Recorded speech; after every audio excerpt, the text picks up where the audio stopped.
менден өзүмдүн жеке машинамда бир тааныштар эле келип 1-2 саатка берип тур деп алып, машинаны алып барып талкалап салган да. Анан бир канча убакыт төлөп берем деп убакыт созуктурушу менен төлөп бербей койду. Анан мен өзүм уголовном порядке кайрылып көргөм.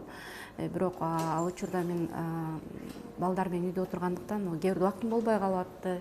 Ошентип иш аябай көпкө созулуп кетти, чечилген жок.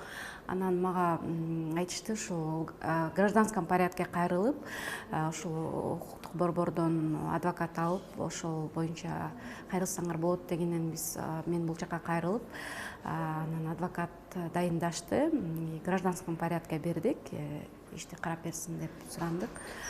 Ошол азыр 2-нчи инстанцияда чечилди, ошол мен тарапка ошол чечип берди да. Рахмат, ушул борбор дагы жакшы жардам көрсөтүштү. Борбордон бөлүнгөн адвокат дагы өз ишин жакшы аткарып, өз милдеттерин жакшы аткарып берди да.